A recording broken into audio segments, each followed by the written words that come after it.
अकस्मात ही क्या होने लगा।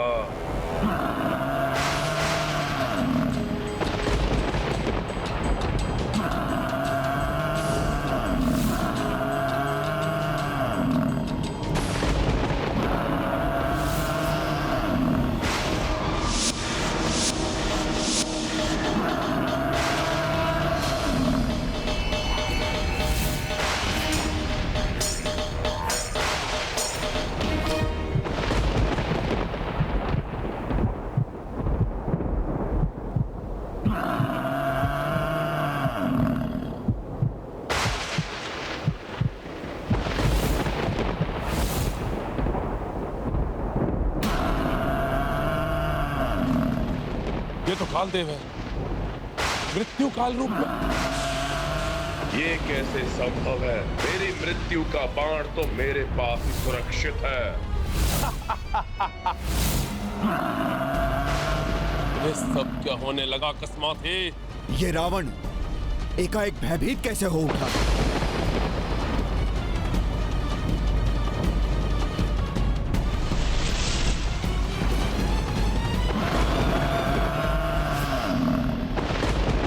यमराज, तुम मुझे स्पर्श भी नहीं कर सकते क्योंकि मेरी मृत्यु का बाण मेरे पास ही सुरक्षित है। रावण, अब तुम्हारे अंत का समय आ गया है। अब तुम्हें मृत्यु के मुख में जाने से कोई नहीं बचा सकता। नहीं, असंभव है ये कैसे हो सकता?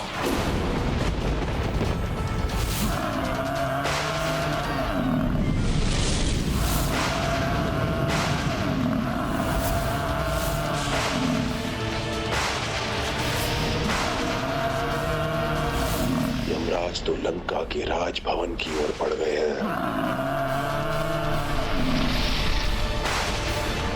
कहीं यमराज मेरी मृत्यु का बाण लेने के लिए तो लंका नहीं जा रहे। मैं कदापि ऐसा नहीं होने दूंगा। मुझे शीघ्र जाकर देखना चाहिए।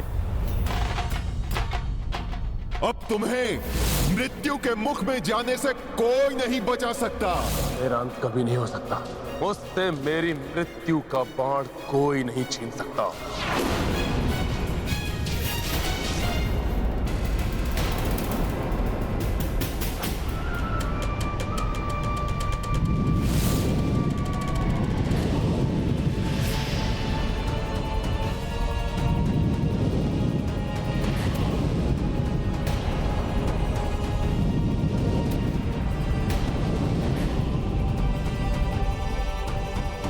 भले ही रावण बारंबार जीवित होता रहे, किंतु मेरे प्रहार नहीं रुकेंगे।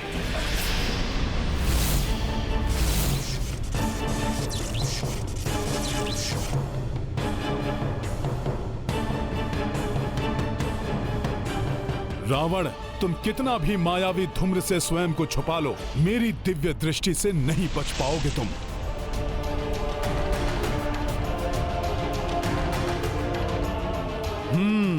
तो इस धूम्र के पीछे छुपकर ये राक्षस अपनी माया से दो रूप बना रहा है, जिससे कि एक रूप यहां युद्ध करता रहे और दूसरा रूप मृत्यु बाण तक जा सके। तो मेरी युक्ति में तुम फंस ही गए रावण। तुम स्वयं मुझे उस मृत्यु के बाण तक लेकर जाओगे।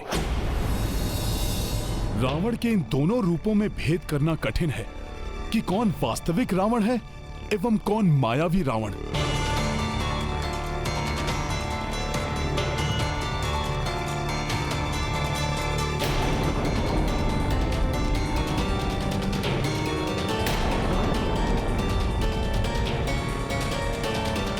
रावण, बहुत चतुर समझते हो ना स्वयं को, किंतु मैं तुम्हारा पीछा नहीं छोड़ूंगा।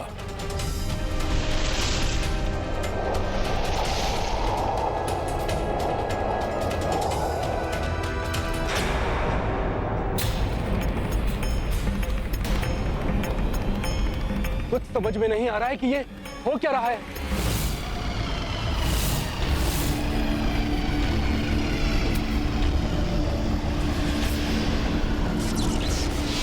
क्या देख रहे हो वनवासी?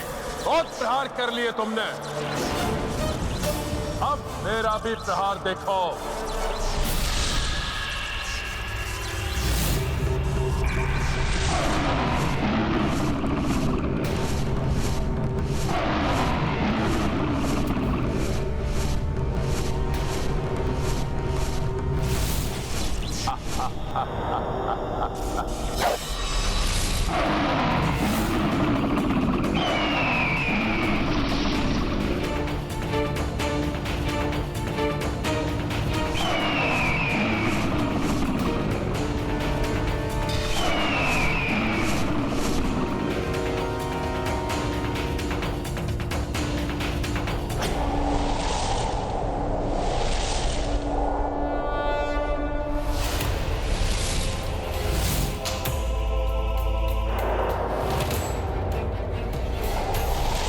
रावण, तुम जहां भी जाओगे तुम्हारे पीछे आऊंगा मैं। हनुमान के बुद्धि बल का ही परिणाम है ये, जो रावण स्वयं मृत्यु बाण तक पहुंचाने का मार्ग प्रशस्त कर रहा है।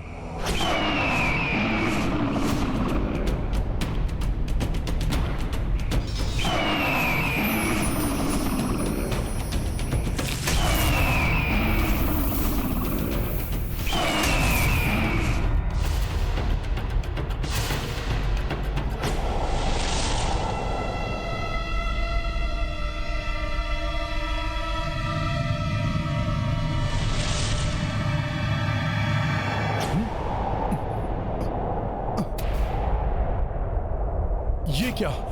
रावण अकस्मात ही कहां लुप्त हो गया?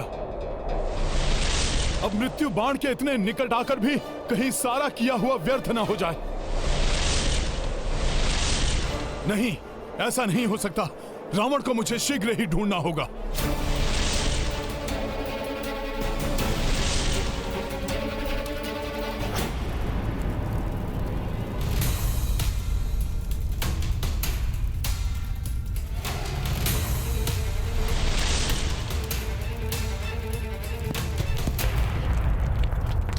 वो है लंकेश, किंतु वो मायावी छिद्र तो बंद हो रहा है।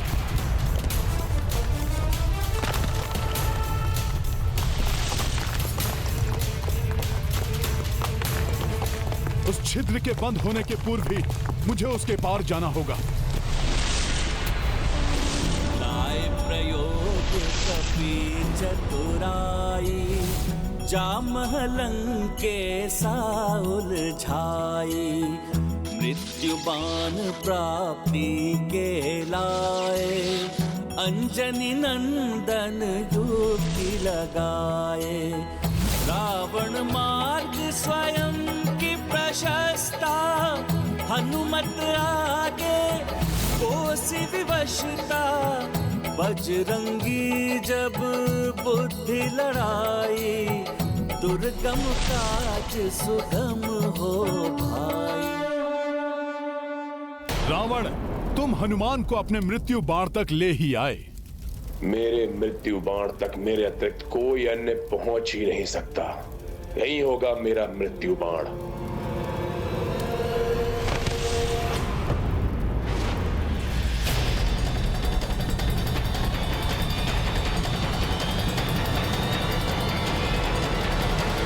कोई नहीं है, कदाचित भ्रम हो गया था मुझे।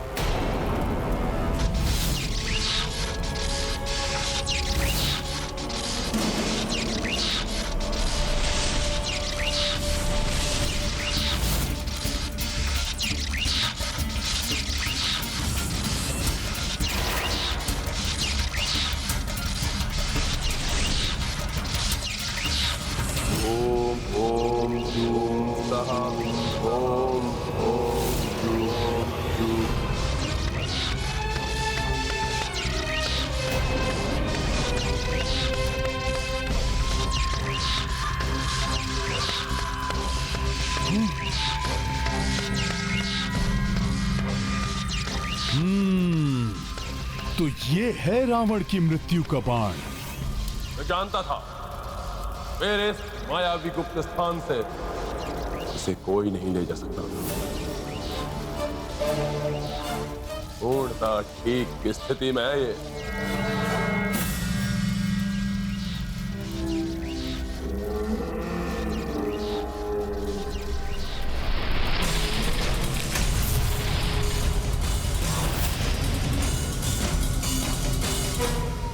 अब जाकर उस वनवासी को समाप्त करता हूं। बहुत अस्त्र चला लिया उसने।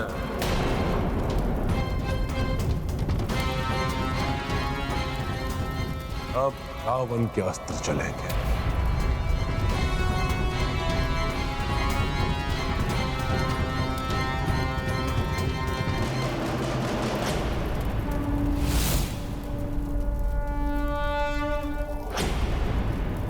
रावण, अब सुरक्षित नहीं रहेगा तुम्हारा ये मृत्यु बाण, और ना ही तुम सुरक्षित रह पाओगे। जय श्री राम।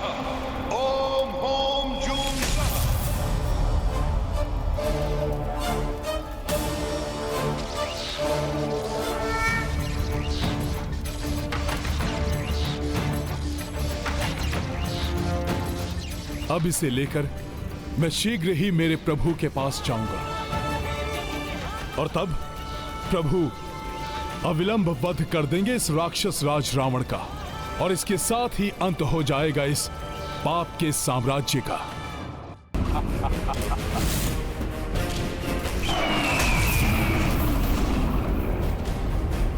रावण का ये मायावी पशु बड़ा ही भयंकर प्रतीत हो रहा है। किंतु विजय प्रभु के अस्त्र से निर्मित पशु की ही होगी, क्योंकि अधर्म कितना भी भयानक और बलशाली क्यों न हो, विजय सदैव धर्म की ही होती है।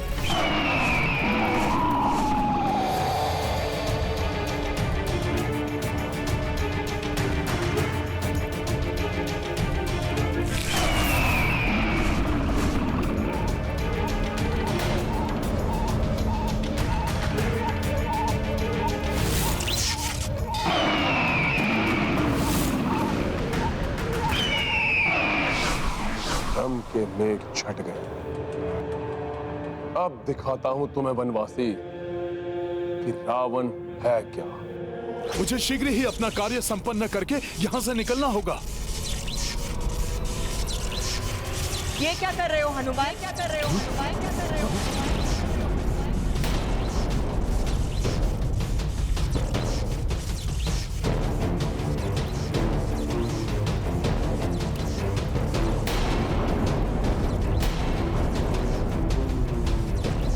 तुम छल का भी आश्रय लेने लगे हनुमान। धर्म की दुहाई देने वाला हनुमान अब चोर कंध पे उतर आया है। क्या ये अधर्म नहीं है? अधर्म नहीं है।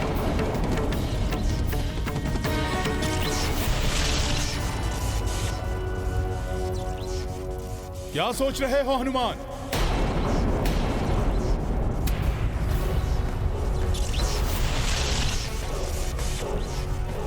जो तुम कर रहे हो वो उचित है क्या?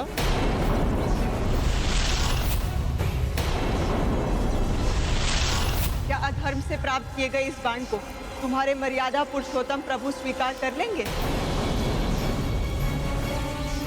नहीं, प्रभु इसे कदापि स्वीकार नहीं करेंगे। हनुमान को ऐसा कार्य शोभा नहीं देता, अपराध है ये। मैं ये क्या करने जा रहा था? धर्म की रक्षा के लिए अधर्म का आश्रय? उचित तो यही होगा तुम्हारे लिए हनुमान कि अधर्म मत करो, लौट जाओ यहाँ से। अधर्म तो रावण ने किया है देवी। इस मृत्यु बाण को यमराज से छीनकर मैं तो न्याय कर रहा हूं। विधाता ने जो भाग्य में लिखा है उसे कोई भी परिवर्तित नहीं कर सकता। मैं भले ही चौर कर्म कर रहा हूं, किंतु ये धर्म की रक्षा के लिए है। मैं अपने किसी निजी स्वार्थ के लिए ये सब नहीं कर रहा हूं। अतः ये कदापि अधर्म नहीं है। तुम्हारे प्रयास व्यर्थ हो जाएंगे हनुमान। अधर्म का कलंक भी लग जाएगा तुम्हारे मस्तक पर। हनुमान तो असमंजस में फंस गए। इस दुविधा से निकलना होगा हनुमान को। यदि हनुमान रावण का मृत्यु बाण लेकर नहीं गए तो इस युद्ध का अंत कैसे हो पाएगा? प्रभु श्री राम श्री राम कदापि अधर्म का साथ नहीं देंगे। मुझे ये मृत्यु बाण यहीं छोड़ना होगा।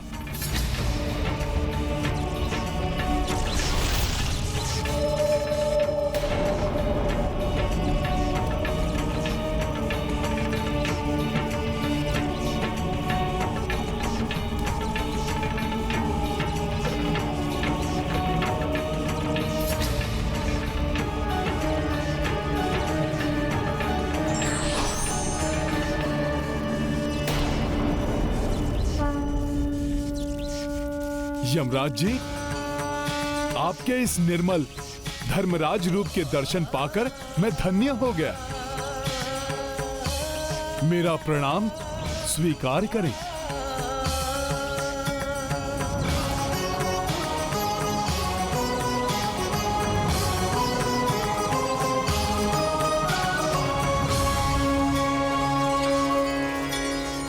हनुमान, धर्म अधर्म की दुविधा में पड़ गए हो।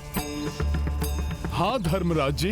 ये अधर्म नहीं है हनुमान, अपितु तुम तो इस बाण को उसके उचित स्थान पर पहुंचाकर धर्म संगत कार्य कर रहे हो। किंतु है तो ये चौर कर्म ही ना। इसे मेरे प्रभु कदापि स्वीकार नहीं करेंगे।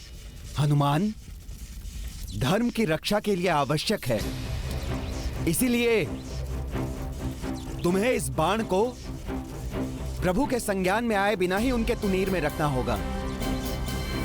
इस प्रकार जैसे ही रावण के जीवन की अंतिम घड़ी आएगी, उसका मृत्यु बाण प्रभु के हाथ में आ जाएगा। किंतु ये तो पूर्णतया धर्म के विरुद्ध होगा। प्रभु के साथ छल होगा ये।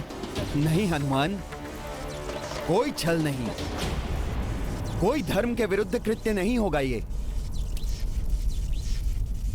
मैं धर्मराज तुम्हें अधर्म का कार्य करने को कैसे कह सकता हूं भला?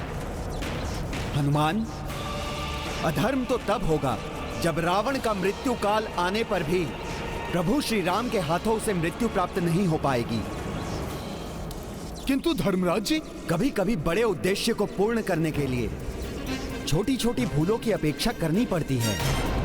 यमराज जी का कथन सत्य है, किंतु मेरे प्रभु श्री राम के लिए तो ये सर्वथा अनुचित और अधर्म ही है। क्या उनके बिना संज्ञान के ये कार्य करना अनुचित नहीं होगा? राज जी, बिना प्रभु के संज्ञान में यदि मैंने उनकी तुनीर में मृत्यु बाण रखा तो ये अधर्म और अनुचित होगा। हनुमान, अधर्म तो तब होगा जब रावण का मृत्यु काल आने पर भी प्रभु श्री राम के हाथों से मृत्यु प्राप्त नहीं हो पाएगी। किंतु धर्मराज जी, कभी कभी बड़े उद्देश्य को पूर्ण करने के लिए छोटी छोटी भूलों की अपेक्षा करनी पड़ती है। मैं तुम्हें ऐसी ही एक कथा सुनाता हूँ जिससे तुम धर्म और अधर्म की दुविधा से बाहर निकल सकोगे। एक समय उतथ्य नाम का एक युवक था।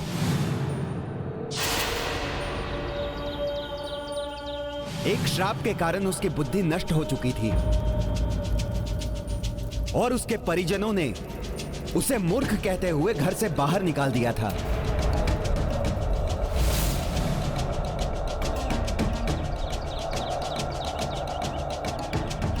भले ही उतथ्य बुद्धिहीन है, किंतु उसमें एक बहुत ही अच्छा गुण है।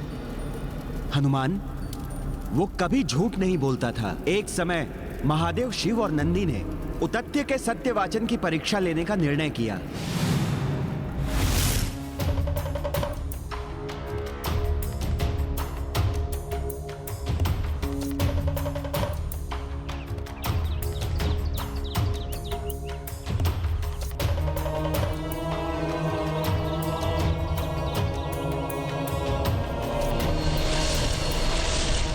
महादेव ने आखेटक का रूप धारण किया एवं नंदी हिंसक शूकर बन गए और शीघ्र ही आखेटक शिव अपना धनुष बाण लिए शूकर का पीछा करने लगे।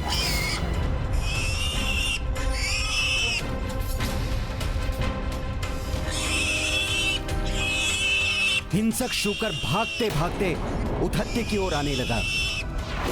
भय के मारे उथत्ती के मुख से अकस्मात ही देवी आदिशक्ति का प्रथम बीज मंत्र प्रस्फुटित हुआ।